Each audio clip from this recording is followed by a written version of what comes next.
Halo kawan, semangat belajar dan tingkatkan terus pemahaman kalian mengenai ekonomi. Bersama Oke Eko Channel. Assalamualaikum warahmatullahi wabarakatuh. Anak-anakku sekalian, pada materi semester 5 ini kalian belajar akuntansi. Kalau sebelumnya di kelas 10 dan kelas 11 kalian belajar ekonomi, untuk awal dari semester 5 ini kalian perlu mengetahui dulu apa itu sebenarnya akuntansi. Nah, orang berpikir apa sebenarnya akuntansi itu? Ada yang berpikir bahwa akuntansi itu adalah segala kegiatan yang ada kaitannya dengan uang.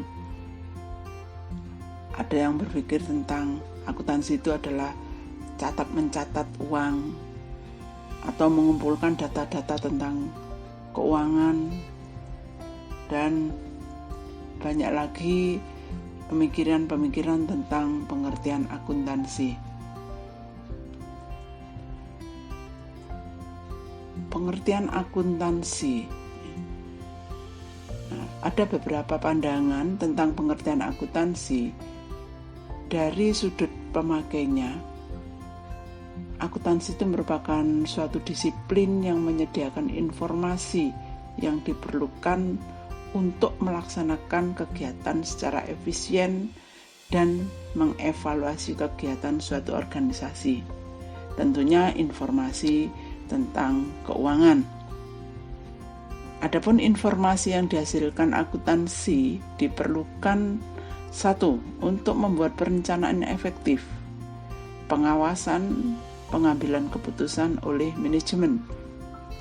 Jadi dalam hal ini tentu saja perencanaan tentang keuangan dan bagaimana setelah diketahui kondisi keuangan itu akan diambil suatu keputusan, apakah kegiatan itu akan berlangsung ataukah akan dihentikan.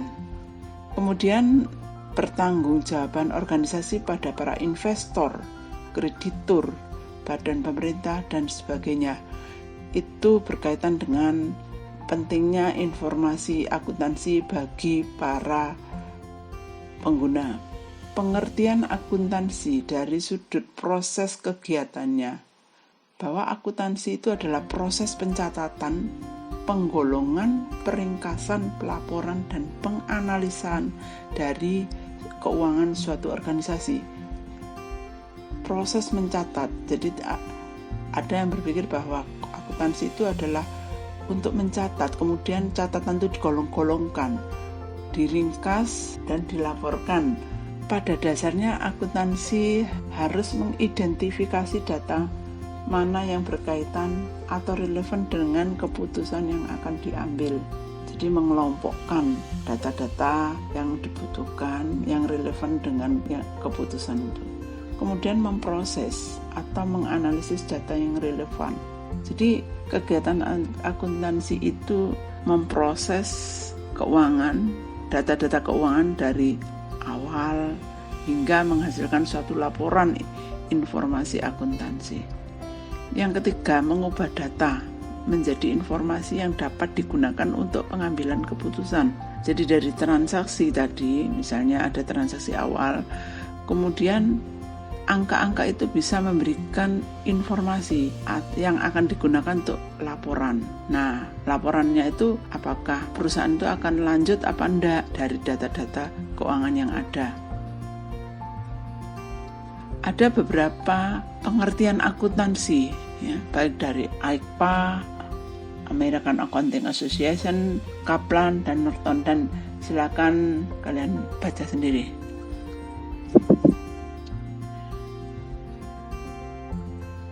Jadi berdasarkan definisi dari berbagai sumber tadi, maka akuntansi bisa dikatakan sebagai seni di mana akuntansi memiliki cara tersendiri dalam melakukan pencatatan, pengelompokan, dan pengisaran data sehingga bisa menafsirkan suatu hasilnya. Selanjutnya, akuntansi juga dikatakan sebagai proses di mana memang data atau input diolah melalui akuntansi itu adalah melalui proses sehingga menghasilkan output yang berupa informasi akuntansi. Tentu saja di dalam proses tersebut melibatkan aktivitas jasa dan menghasilkan suatu sistem informasi yang dapat digunakan untuk berbagai segi, yaitu multidimensi, sehingga dapat diambil sebagai dasar pengambilan keputusan oleh para pemakai akuntansi. Tahap-tahap teknik akuntansi dari kegiatan akuntansi itu dikelompokkan ke dalam 3 tahapan, yaitu yang pertama tentang pencatatan transaksi-transaksi, jadi melalui pencatatan dulu, kemudian dari data-data yang dicatat itu dikelompokkan. Setelah dikelompokkan pada kelompok akun-akun tertentu, maka dilakukan pengikhtisaran, yaitu perhitungan yang nantinya hasil akhirnya adalah menghasilkan suatu laporan keuangan.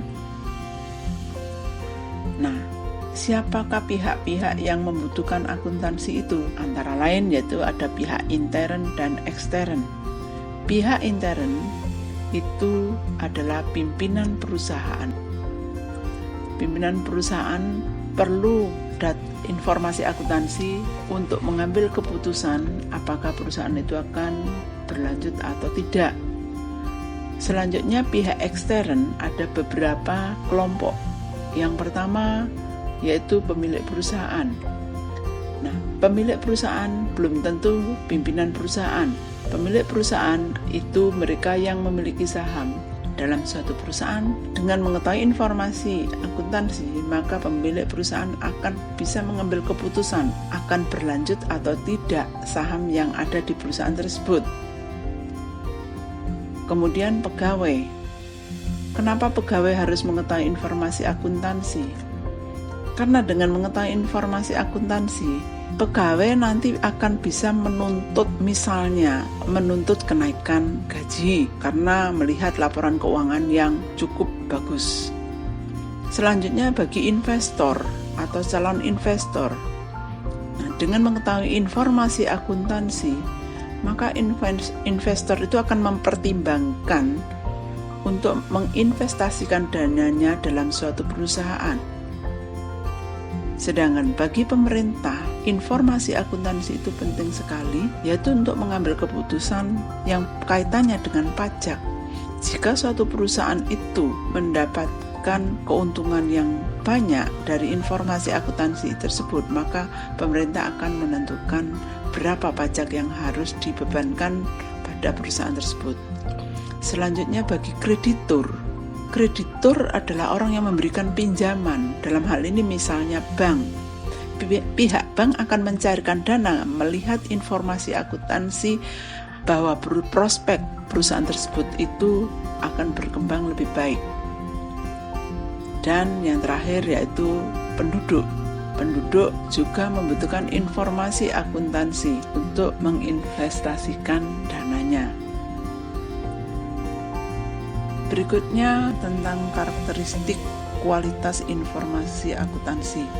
Bahwa informasi akuntansi itu berkualitas jika memenuhi syarat dapat dipahami. Yang maksudnya adalah informasi akuntansi yang disajikan harus jelas dan dapat dimengerti oleh si pemakai akuntansi. Kemudian netralitas, yaitu informasi keuangan ditujukan kepada tujuan umum pengguna, bukan kepada pihak tertentu. Tepat waktu. Di sini informasi keuangan hendaknya disajikan sedini mungkin agar dapat digunakan sebagai dasar pengambilan keputusan oleh pihak pengguna secara cepat dan dapat dibandingkan. Itu maksudnya antar periode atau antar perusahaan yang sejenis untuk mengetahui perkembangan perusahaannya. Kemudian kelengkapan bahwa informasi akuntansi harus menyajikan semua fakta penting dan tidak menyesatkan pengguna. Kemudian relevan, bahwa informasi akuntansi harus relevan dengan penggunaannya sehingga pengguna dapat mengetahui informasi yang diperlukan untuk mengambil keputusan. Adapun penyajian jujur, itu maksudnya bahwa informasi akuntansi yang disajikan dalam laporan keuangan harus menggambarkan secara jujur setiap transaksi atau peristiwa lainnya yang disajikan, artinya wajar. Dan karakteristik yang terakhir yaitu sistem informasi akuntansi itu harus berdasarkan pertimbangan yang sehat. Kemudian prinsip dasar akuntansi antara lain prinsip badan usaha, di mana bisnis dicatat secara terpisah dari pemiliknya. Maksudnya bahwa kekayaan pemilik dengan kekayaan perusahaan itu harus dipisahkan. Kemudian prinsip objektivitas, di mana informasi laporan keuangan didukung oleh bukti independen dan tidak memihak, jadi bersifat objektif. Berikutnya tentang prinsip biaya. Laporan keuangan didasarkan pada biaya aktual yang timbul dalam transaksi bisnis, jadi biaya yang sesungguhnya. Berikutnya prinsip berkelanjutan, bahwa bisnis terus beroperasi meskipun pada akhir periode. Dan yang terakhir tentang prinsip unit moneter, yaitu prinsip keuangan mengungkapkan transaksi dan acara dalam satuan moneter. Demikian tentang prinsip dasar akuntansi.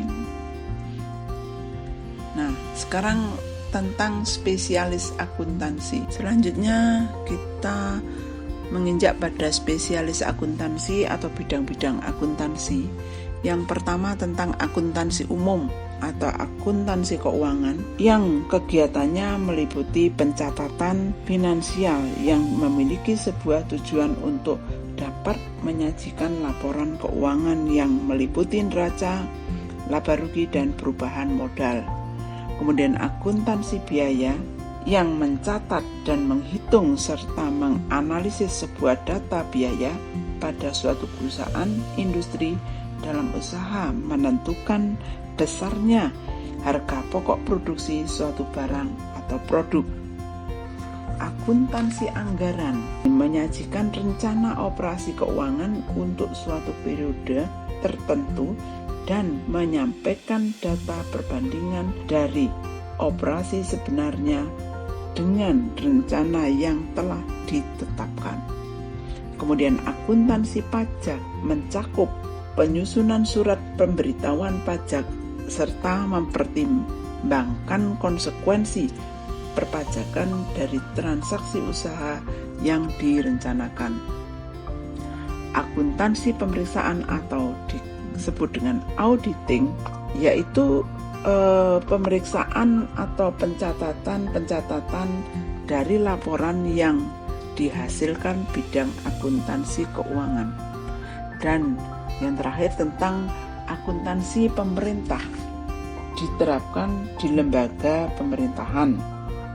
Akuntansi pemerintahan ini memiliki tujuan untuk menyajikan sebuah laporan keuangan, pengendalian dan pengawasan keuangan pemerintah negara. Kemudian tentang siklus akuntansi. Dalam siklus akuntansi, diawali dengan adanya dokumen yang disertai dengan bukti transaksi. Dokumen misalnya tentang utang, piutang, pembelian, penjualan disertai dengan dokumennya, misalnya cek, faktur, nota, dan sebagainya. Nanti kita bicarakan tersendiri di pokok bahasan berikutnya. Kemudian dari dokumen tadi, itu kita catat dalam buku harian yang dinamakan jurnal atau biasa disebut dengan Book of Original Entry, yaitu buku catatan harian. Nah, jurnal itu dalam perusahaan dagang itu ada jurnal umum dan jurnal khusus. Nanti kita pelajari jurnal umum dulu. dalam perusahaan jasa. Selanjutnya dari jurnal kita pilah ke dalam buku besar yang merupakan rincian dari setiap akun di dalam jurnal. Kita kelompokkan. Buku besar ada buku besar umum dan buku besar pembantu kalau dalam perusahaan dagang. Selanjutnya dari tahapan buku besar, sebenarnya dari dokumen, jurnal, dan buku besar itu adalah termasuk tahap pertama, yaitu pencatatan. Kemudian dilanjut ke neraca saldo, di mana saldo-saldo akhir dari buku besar kita rekap dalam neraca saldo. Dari neraca saldo, kalau data tersebut sudah dianggap benar atau valid, maka tidak perlu membuat jurnal penyesuaian. Tapi kalau ada kesalahan, perlu dibuat jurnal lagi, namanya jurnal penyesuaian. Kalau sudah disesuaikan, kita lanjutkan dengan membuat neraca saldo setelah penyesuaian dengan bantuan neraca lajur atau kertas kerja. Nah, hasil daripada neraca lajur atau kertas kerja tadi bisa membantu untuk pembuatan laporan keuangan, di mana tadi sudah saya sebutkan sedikit tentang laporan keuangan yang meliputi laba rugi, perubahan modal, neraca, dan posisi keuangan. Setelah laporan keuangan dibuat, langkah berikutnya adalah membuat jurnal penutup untuk menutup akhir dari kegiatan akuntansi. Dari jurnal penutup tadi, jika ada akun yang memerlukan jurnal pembalik, jadi akun yang menimbulkan akun real baru, itu perlu dibuat jurnal pembaliknya. Dan setelah itu, jurnal penutup tadi ditutup dengan neraca saldo setelah penutupan. Itulah kegiatan akuntansi selama satu periode, biasanya 1 tahun. Pada tahun berikutnya kita kembali pada dokumen transaksi. Demikianlah anak-anak pemahaman kita tentang sistem informasi akuntansi. Jadi memang penting sekali karena sistem informasi akuntansi bisa dikatakan sebagai language of business, bahasa dunia usaha. Terima kasih, selamat mempelajari. Assalamualaikum warahmatullahi wabarakatuh.